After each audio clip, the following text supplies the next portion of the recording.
L'any 1920, els científics francesos Biot i Savart varen determinar l'equació experimental que permet calcular la intensitat de camp magnètic produïda per un corrent rectilini indefinit en qualsevol punt de l'espai que el rodeja. La llei de Biot i Savart ens indica que el camp magnètic creat per un corrent rectilini indefinit en qualsevol punt de l'espai és proporcional a la intensitat de corrent i inversament proporcional a la distància que hi ha entre el corrent i el punt.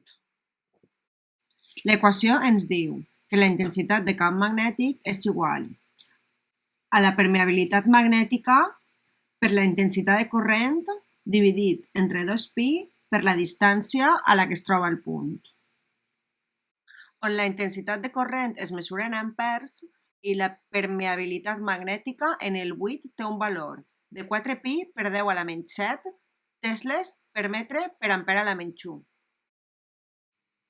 El sentit de les línies de camp ve determinat per la regla de la mà dreta. Si agafem el fil conductor de manera que el dit polze indique la direcció de corrent, la resta dels dits, al tancar-se sobre ell, indicaran el sentit de gir de les línies de camp. Com podem veure, la intensitat de camp magnètic és inversament proporcional a la distància, de manera que si augmenta la distància, disminueix la intensitat de camp magnètic i si disminueix la distància, augmenta la intensitat de camp magnètic. Com a exemple, anem a veure aquest problema Pau de juny del 2013. L'enunciat diu: dos cables rectilinis i molt llargs, paral·lels entre si i continguts en el pla XY, transporten corrents elèctrics igual a I1 2 amperes i I2 3 amperes, amb els sentits representats en la figura adjunta.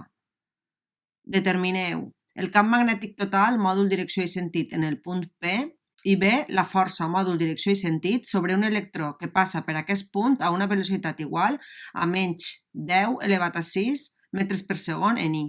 Com a dades ens dona la permeabilitat magnètica en el buit, mu sub 0 igual a 4pi per 10 a la menys 7 tesles per metre per ampere a la menys 1 i la càrrega elemental, que és igual a 1,6 per 10 elevat a menys 19 coulombs.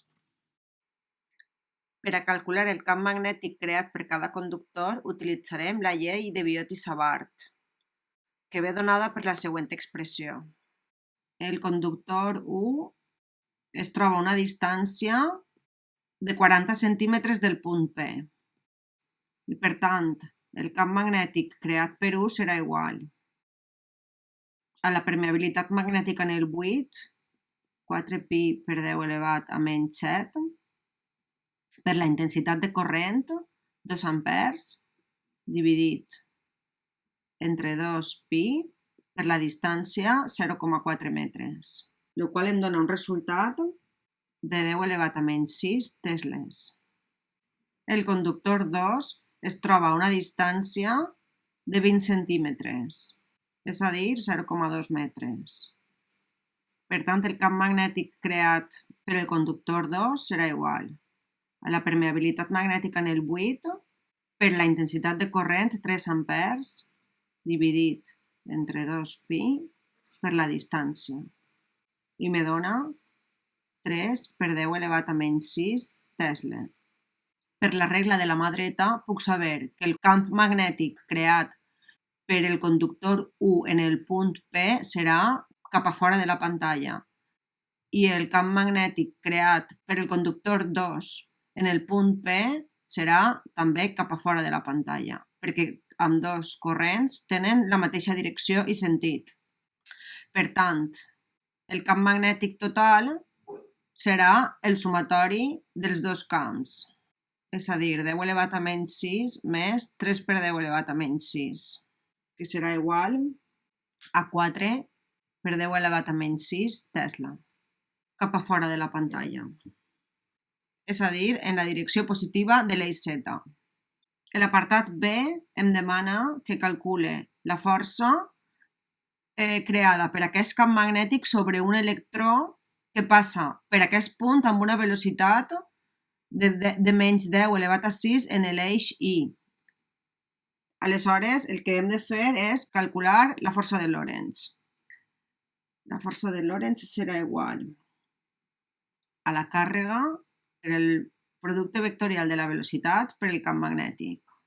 És a dir, que la força sobre l'electró serà igual a la càrrega de l'electró menys 1,6 per 10 elevat a menys 19 coulombs per el següent determinant, on tenim els vectors I, J i K, menys 10 elevat a 6 metres per segon en la direcció del vector unitari I 4 per 10 elevat a menys 6 tesles en la direcció del vector unitari K. I el resultat serà menys 6,4 per 10 elevat a menys 19 newtons en J. És a dir, que si tinguera un electró en el punt P, sobre ell es produiria una força en la direcció negativa de l'eix I. Espero que això us resulti útil. Adeu.